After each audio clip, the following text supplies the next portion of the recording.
தமிழ் மக்கள் அனைவருக்கும் வணக்கம். இந்த வீடியோவில் கொரோனா தொற்றால் இறந்தவர் குடும்பத்திற்கு 50,000 ரூபாய் நிவாரணத் தொகை தமிழக அரசு அறிவித்துள்ளது. இதை எப்படி ஆன்லைனில் அப்ளை பண்ணுறது, எப்படி வாங்குறதுன்ற முழு தகவல்களை பார்க்கலாம்.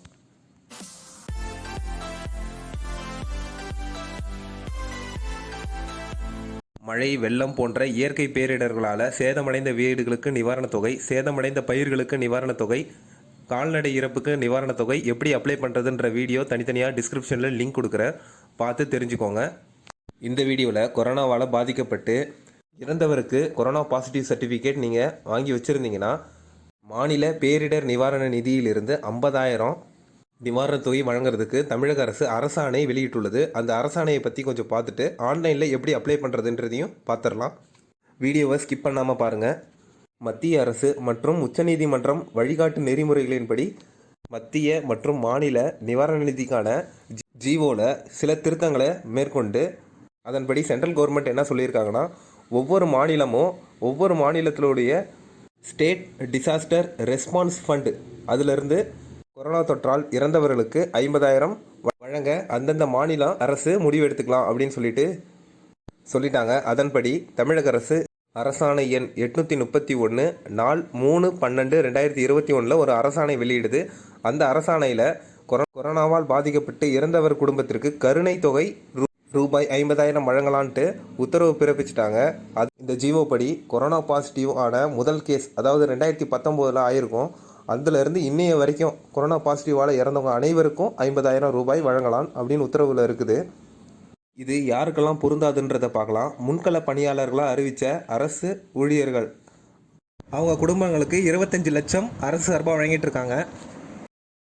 மேலும் தமிழக முதலமைச்சர் மூலமா குழந்தைகளின் பெற்றோர்கள் ஒருவர் இறந்தால் 3 லட்சமும், குடும்பத்தின் பெற்றோர்கள் இருவரும் இறந்துருந்தாங்கன்னா 5 லட்சமும் தமிழக அரசு மூலயமா பாதிக்கப்பட்டவங்க நிவாரணத் தொகை வாங்கியிருப்பீங்க. அவங்க இந்த ஸ்கீமுக்கு அப்ளை பண்ண முடியாது. கொரோனா தொற்றால் இறந்தவர் குடும்பத்தினர் அரசு மூலயமா ஏதாவது நிவாரணத் தொகை நீங்கள் வாங்கியிருந்தீங்கன்னா இந்த ஸ்கீமுக்கு நீங்கள் அப்ளை பண்ணி வாங்க முடியாது. ஏதாவது ஒரு ஸ்கீமில் தான் நீங்கள் பயனடைய முடியும். இந்த அரசாணையுடைய கடைசியில் என்ன சொல்லியிருக்காங்கன்னா, அந்தந்த மாவட்ட ஆட்சியர் பாதிக்கப்பட்ட குடும்பத்துக்கு உடனே நிவாரணத் தொகையை வழங்கலாம் அப்படின்னு சொல்லிட்டு உத்தரவில் தெளிவாக சொல்லியிருக்கிறாங்க.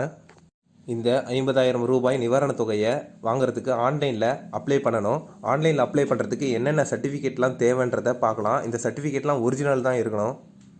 ஃபஸ்ட்டு ஒன், கொரோனா உறுதி செய்யப்பட்ட சான்றிதழ், அதாவது ஃபார்ம் 4A அல்லது கொரோனா பாசிட்டிவ் ரிப்போர்ட். இதை பற்றி நான் பின்னாடி ஃபுல்லாக எக்ஸ்பிளைன் பண்ணுறேன். செகண்ட் ஒன், இறந்தவருடைய இறப்பு சான்றிதழ், டெத் சர்டிஃபிகேட் வேணும். மூன்றாவது, லீகல் ஹேர் சர்டிஃபிகேட்னு சொல்லக்கூடிய வாரிசு சான்றிதழ். இது ரெவென்யூ டிபார்ட்மெண்ட் மூலயமா வாங்கணும். வாரிசு சான்றிதழ் எப்படி ஆன்லைனில் அப்ளை பண்ணுறது, எப்படி வாங்குறதுன்ற வீடியோ லிங்க் டிஸ்கிரிப்ஷனில் கொடுக்குறேன், பார்த்து தெரிஞ்சுக்கோங்க. நாலாவதாக, இறந்தவருடைய வாரிசு சான்றிதழில் உள்ள நபர்களுடைய வங்கி கணக்கு, பேங்க் டீட்டெயில்ஸ் கொடுக்கணும். நிவாரணத் தொகை 50,000 உங்கள் பேங்க் அக்கௌண்ட்டில் தான் போடுவாங்க, கையில் கொடுக்க மாட்டாங்க. பேங்க் அக்கௌண்ட் வாரிசு சான்றிதழில் உள்ள எல்லாருக்கும் கொடுக்கணும்னு அவசியம் இல்லை, யாராவது ஒருத்தவங்களுக்கு கொடுத்தா போதும். இறந்தவருடைய ஆதார் கார்டு மற்றும் வாரிசு சான்றிதழில் உள்ள நபர்களுடைய ஆதார் அட்டை அல்லது அரசு ஆவணங்களில் ஏதாவது ஒன்றை நீங்கள் வச்சுக்கலாம். இதில் சொன்ன டீட்டெயில்ஸ் எல்லாம் ஒரிஜினல் தான் வேணும். ஒரிஜினல் எல்லாமே ஸ்கேன் பண்ணி வச்சுக்கோங்க, அப்ளை பண்ணுறதுக்கு யூஸ்ஃபுல்லாக இருக்கும். ஃபஸ்ட்டு ஒன், கொரோனா உறுதி செய்யப்பட்ட படிவம் பற்றி பார்க்கலாம்.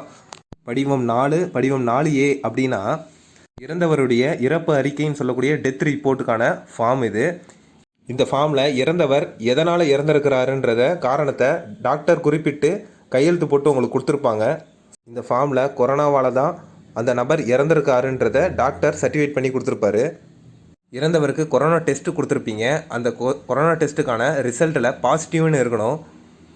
ஆன்லைனில் அப்ளை பண்ணும்போது கொரோனா பாசிட்டிவ் ரிப்போர்ட்டில் உள்ள சாம்பிள் நம்பர், கொரோனா பாசிட்டிவான தேதி, இறந்தவருடைய இறப்பு தேதி, இது மூணையும் குறிப்பிடுறதுக்காக இது தேவைப்படுது. இந்த சர்டிஃபிகேட் மிஸ் ஆயிருந்தீங்கன்னா ஆன்லைனில் எப்படி டவுன்லோட் பண்ணுறதுன்ற வீடியோ லிங்க் டிஸ்கிரிப்ஷனில் கொடுக்குறேன், பார்த்து தெரிஞ்சுக்கோங்க. இந்த வீடியோ சம்மந்தமாக ஏதாவது அப்டேட்ஸ் ஃப்யூச்சரில் வந்தால் கண்டிப்பாக டிஸ்கிரிப்ஷனில் லிங்க் கொடுக்குறேன், மறக்காமல் டிஸ்கிரிப்ஷனில் செக் பண்ணிவிட்டு வீடியோ பாருங்கள். ஸோ மேலே சொன்ன டாக்குமெண்ட்ஸ் எல்லாத்தையுமே ஒரிஜினல் கையில் வச்சுக்கோங்க, ஸ்கேன் பண்ணி வச்சுக்கோங்க. கூகுளில் டிஎன் கவர்மெண்ட் அப்படின்னு டைப் பண்ணிக்கோங்க. தமிழ்நாடு கவர்மெண்ட்டுடைய அஃபிஷியல் வெப்சைட்கான லிங்க் டிஸ்கிரிப்ஷனில் கொடுக்குறேன், tngovernment.in. கிளிக் பண்ணிங்கன்னா தமிழ்நாடு அரசுடைய அஃபிஷியல் வெப்சைட் ஓப்பன் ஆகிடும். இந்த வெப்சைட்டில் ரைட் சைடில் ப்ரெஸ் ரிலீஸ் அது கீழே வாட்ஸ் நியூன்ற ஒரு பாக்ஸ் இருக்கும். அதில் எக்ஸ் கிராட்டியா ஃபார் கோவிட்-19 இருக்கும். அது இந்த லிங்கை கிளிக் பண்ணிக்கோங்க. லிங்கை கிளிக் பண்ணதும் உங்களுக்கு அப்ளிகேஷன் ஃபார்ம் ஓப்பன் ஆகும். அப்ளிகேஷன் ஃபார்ம் 2 பேஜ் இருக்கும். மொதல் பேஜில் உங்களுடைய டீட்டெயில்ஸ், இறந்தவருடைய டீட்டெயில்ஸ், இறந்தவருடைய வாரிசுதாரருடைய டீட்டெயில்ஸ் எல்லாம் என்ட்ரு பண்ணுற மாதிரி இருக்கும். செகண்ட் பேஜில் ப்ரூஃப் எல்லாம் அப்லோட் பண்ணுற மாதிரி இருக்கும். ஸோ இந்த 2 ஸ்டேஜும் கம்ப்ளீட் பண்ணிட்டீங்கன்னா உங்களுக்கு அப்ளிகேஷன் ஃபார்ம் கம்ப்ளீட் ஆகிடும். இந்த அப்ளிகேஷன் ஃபார்ம் எப்படி ஃபில் பண்ணுறதுன்றதை பார்க்கலாம். இறந்தவருடைய வாரிசுதாரர்கள் யாராவது ஒருத்தவங்களுடைய பேரில் மனுவை போடலாம்.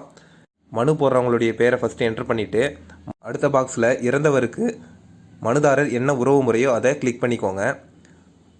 உங்களுடைய ஃபோன் நம்பரை என்ட்ரு பண்ணிக்கோங்க.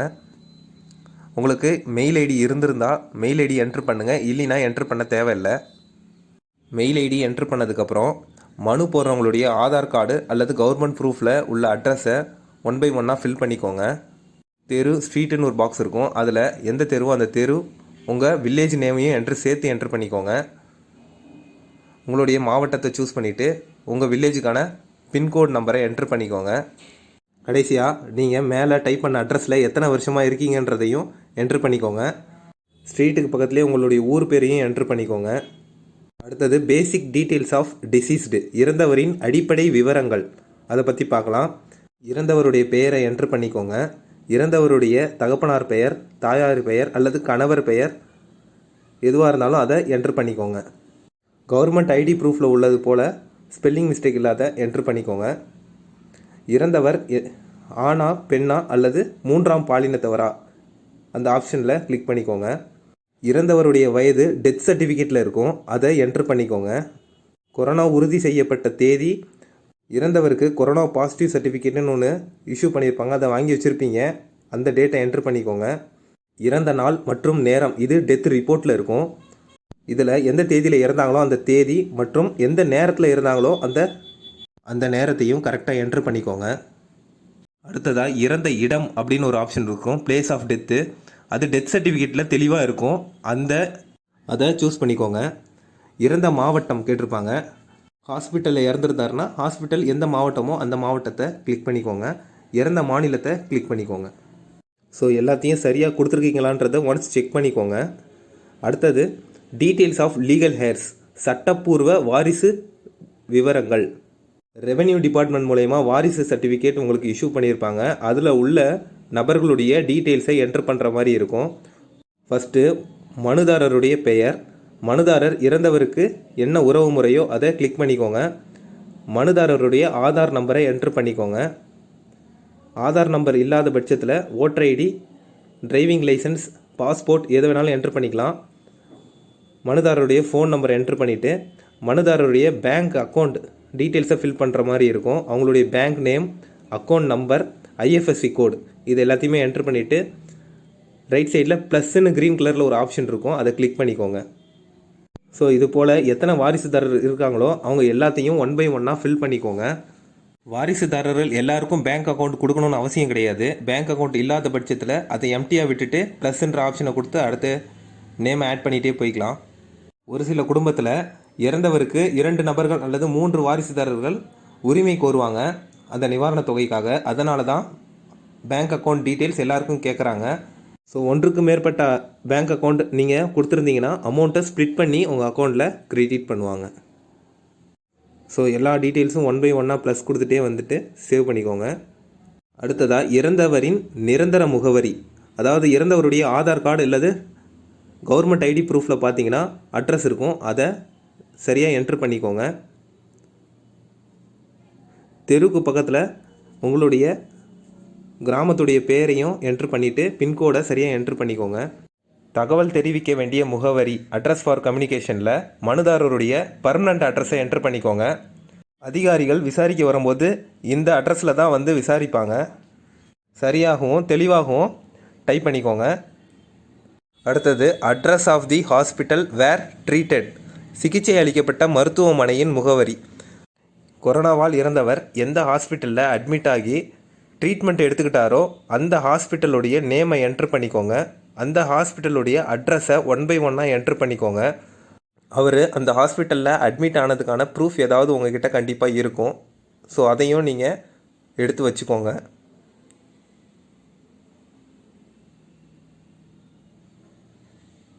அடுத்தது கடைசியாக address of the hospital where deceased. இந்த டீட்டெயில்ஸில் கொரோனாவால் பாதிக்கப்பட்டவர் எந்த ஹாஸ்பிட்டலில் இறந்தாரோ அந்த ஹாஸ்பிட்டலுடைய டீட்டெயில்ஸை என்டர் பண்ணுற மாதிரி இருக்கும். அந்த ஹாஸ்பிட்டலுடைய நேம், அந்த ஹாஸ்பிட்டலுடைய நம்பர், அந்த ஹாஸ்பிட்டலுடைய அட்ரஸ் எல்லாத்தையும் 1 by 1 தெளிவாக ஃபில் பண்ணிக்கோங்க. டிக்ளரேஷனில் என்ன சொல்லியிருக்காங்கன்றதை படிக்கிறேன். மத்திய அரசின் உள்துறை அமைச்சகம் மற்றும் தமிழ்நாடு அரசால் அறிவிக்கப்பட்டுள்ள விதிமுறைகளின்படி கருணைத் தொகை 50,000 வழங்கும்படி கேட்டுக்கொள்கிறேன் அப்படின்னு டிக்ளரேஷனில் இருக்கும். அதை ரீட் பண்ணிவிட்டு வெரிஃபிகேஷன் கோடை என்டர் பண்ணிவிட்டு நெக்ஸ்ட்டுன்ற ஆப்ஷனை கிளிக் பண்ணிக்கோங்க. உங்களுடைய அப்ளிகேஷனில் என்டர் பண்ண டீட்டெயில்ஸ் எல்லாமே ஷோ ஆகும். இது எல்லாமே சரியாக இருக்குதான்றதை ஒன்ஸ் செக் பண்ணிவிட்டு அதில் ஏதாவது தவறுகள் இருந்தால் எடிட்டுன்னு ஒரு ஆப்ஷன் இருக்குது, அதை கொடுத்து எடிட் பண்ணிக்கலாம். முடிஞ்ச வரைக்கும் உங்களுடைய நெட் கனெக்ஷன் கட் ஆகாத மாதிரி பார்த்துக்கோங்க. ஒன்ஸ் அப்ளிகேஷன் எரர் ஆகிடுச்சுன்னா உங்கள் அப்ளிகேஷன் சேவ் ஆகாது. மறுபடியும் புதுசாக தான் இந்த மாதிரி அப்ளிகேஷன் போடணும். ஸோ எல்லாம் சரியாக இருந்ததுன்னா அட்டாச் அனாக்சர் அப்படின்னு ஒரு ஆப்ஷன் இருக்கும் க்ரீன் கலரில், அதை கிளிக் பண்ணிக்கோங்க. ஸோ இதில் உங்களுடைய டாக்குமெண்ட்ஸ் எல்லாத்தையுமே அட்டாச் பண்ணுறது மாதிரி இருக்கும். ஃபஸ்ட்டு ஒன், இறந்தவருடைய டெத் சர்டிஃபிகேட்டு அட்டாச் பண்ணணும். அட்டாச் பண்ணுற டாக்குமெண்ட் இமேஜ் ஃபார்மேட் அல்லது பிடிஎஃப் ஃபார்மேட்டில் இருக்கலாம். அதிகபட்சம் 2 MBக்குள்ளே இருக்கணும். செகண்ட் ஒன், இறந்தவருக்கு மருத்துவரால் வழங்கப்பட்ட ஃபார்ம் 4 அல்லது ஃபார்ம் 4A சர்டிஃபிகேட், அதை அப்லோட் பண்ணுற மாதிரி இருக்கும். தேர்ட் ஒன், இறந்தவருடைய ஆதார் அட்டை நகல், அதை அப்லோட் பண்ணணும். இறந்தவருக்கு ஆதார் அட்டை இல்லாத பட்சத்தில் அவருடைய ஓட்டர் ஐடி, டிரைவிங் லைசன்ஸ் அல்லது பாஸ்போர்ட், ஏதாவது கவர்மெண்ட் ஐடி ப்ரூஃப் ஏதாவது ஒன்று அப்லோட் பண்ணிக்கலாம். ஃபோர்த் ஒன், வாரிசுதாரருடைய ஐடி ப்ரூஃப் அப்லோட் பண்ணுற மாதிரி இருக்கும். ஸோ எல்லாருடைய ஐடி ப்ரூஃபையும் ஸ்கேன் பண்ணி வச்சுட்டு அதை பிடிஎஃப்க்கு கன்வெர்ட் பண்ணிக்கோங்க. கூகுள்லேயே இமேஜ் டு பிடிஎஃப் கன்வெர்ட்டர் இருக்குது, அதன் மூலயமா கூட நீங்கள் எல்லா இமேஜையும் பிடிஎஃபாக கன்வெர்ட் பண்ணிக்கலாம். பிடிஎஃப் 2 MBக்குள்ளே இருக்கணும். ஃபிஃப்த் ஒன், மனுதாரருடைய பேங்க் அக்கௌண்ட் டீட்டெயில்ஸ், அதை அப்லோட் பண்ணணும். பேங்க் அக்கௌண்ட் இண்டிவிஜுவல் அக்கௌண்ட்டாக இருக்கணும், ஜாயிண்ட் அக்கௌண்ட்டாக இருக்கக்கூடாது. கடைசியாக குடும்பத்தில் 2-3 பேர் பேங்க் அக்கௌண்ட் கொடுத்துருந்தீங்கன்னா அந்த 2-3 பேருடைய பேங்க் அக்கௌண்ட்டை அப்லோட் பண்ணுற போல் இருக்கும். எல்லாத்தையும் அப்லோட் பண்ணதுக்கப்புறம் சேவ் அனாக்சர்னு கொடுத்தீங்கன்னா உங்களுக்கு அப்ளிகேஷன் இது போல் பிடிஎஃப்பில் டவுன்லோட் ஆகிடும். இதில் அனுப்புதல், மனுதாரருடைய முகவரி, பெறுதல், மாவட்ட ஆட்சியர் எந்த மாவட்டமோ அந்த மாவட்டம் என்டர் ஆகிருக்கும். உங்களுடைய கோரிக்கை அதிலே பிரிண்ட் ஆகிருக்கும். ஸோ எல்லாத்தையும் வெரிஃபை பண்ணிவிட்டு பிரிண்ட் அவுட் எடுத்து வச்சுக்கோங்க. அப்ளிகேஷன் 2 பேஜ் இருக்கும். ஸோ அது 2 பேஜையும் டவுன்லோட் பண்ணிக்கோங்க. அப்ளிகேஷன் மறுபடியும் ஆன்லைனில் எடுக்க முடியாது. ஒன்ஸ் நீங்கள் சேவ்ன்ற ஆப்ஷனை கிளிக் பண்ணிட்டீங்கன்னா அப்ளிகேஷன் டவுன்லோட் ஆகிடும். மறுபடியும் ரீஎடிட் பண்ண முடியாது. அப்ளிகேஷனுடைய செகண்ட் பேஜில் வாரிசுதாரருடைய கையொப்பம் அப்படின்னு இருக்கும், அதில் சைன் பண்ணிக்கோங்க. ஸோ அப்ளை பண்ணி பிரிண்ட் அவுட் எடுத்ததுக்கப்புறம் மனுவோட கொரோனா உறுதி செய்யப்பட்ட சான்றிதழ் படிவம் 4A அல்லது கொரோனா பாசிட்டிவ் ரிப்போர்ட் ஃபார்ம் 4 அல்லது ஃபார்ம் 4A, இதுக்கான ஜெராக்ஸ், இறந்தவருடைய டெத் சர்டிஃபிகேட் ஜெராக்ஸ், வாரிசு சர்டிஃபிகேட்டுடைய ஜெராக்ஸ், வாரிசு சான்றிதழ் உள்ளவர்களுடைய பேங்க் டீட்டெயில்ஸுடைய ஜெராக்ஸ், கடைசியாக இறந்தவர் மற்றும் வாரிசுதாரர்களுடைய கவர்மெண்ட் ஐடி ப்ரூஃப் ஏதாவது ஒன்று அட்டாச் பண்ணணும். ஸோ எல்லாத்துடைய ஜெராக்ஸையும் எடுத்துகிட்டு மனுவோட அட்டாச் பண்ணிவிட்டு உங்கள் ஊருக்கான கலெக்டர் ஆஃபீஸ் அல்லது வட்டாட்சியர் அலுவலகத்தில் ஒப்படைச்சிடலாம். நீங்கள் சொன்ன தகவல்கள் எல்லாத்தையுமே சரியாக இருக்குதான்றதை VAO, RI, tahsildar, RTO, health department, collector எல்லாமே வெரிஃபை பண்ணிவிட்டு நீங்கள் சொன்ன டீட்டெயில்ஸ் எல்லாம் சரியாக இருந்ததுன்னா இறந்தவருக்கான கருணை நிவாரணத் தொகை ரூபாய் 50,000 உங்களுடைய பேங்க் அக்கௌண்ட்டில் கிரெடிட் பண்ணிடுவாங்க. நீங்கள் சொன்ன டீட்டெயில்ஸில் ஏதாவது தவறாக இருந்ததுன்னா கண்டிப்பாக ரிஜெக்ட் பண்ணிடுவாங்க. ஸோ அதனால் கவனமாக அப்ளை பண்ணுங்கள். இதில் ஏதாவது சந்தேகங்கள் இருந்தால் உங்கள் ஊருக்கான வட்டாட்சியர் அலுவலகம் அல்லது மாவட்ட ஆட்சியர் அலுவலகத்தை அணுகி உங்களுடைய சந்தேகங்களை தெரிஞ்சுக்கலாம். இந்த வீடியோவில் சொன்ன தகவல்கள் சம்மந்தமாக ஏதாவது அப்டேட்ஸ் இருந்தால் கண்டிப்பாக வீடியோக்கான லிங்க் டிஸ்கிரிப்ஷனில் கொடுக்குறேன். மறக்காமல் டிஸ்கிரிப்ஷனில் நியூ அப்டேட்ஸ்னு ஏதாவது லிங்க் இருந்தால் கண்டிப்பாக அந்த வீடியோவும் வாட்ச் பண்ணிக்கோங்க. இந்த வீடியோ பிடிச்சிருந்தா லைக் பண்ணுங்கள், கமெண்ட் பண்ணுங்கள். மறக்காமல் வே டு தமிழன் சேனலுக்கு சப்ஸ்கிரைப் பண்ணுங்கள். தேங்க்ஸ் ஃபார் வாட்சிங்.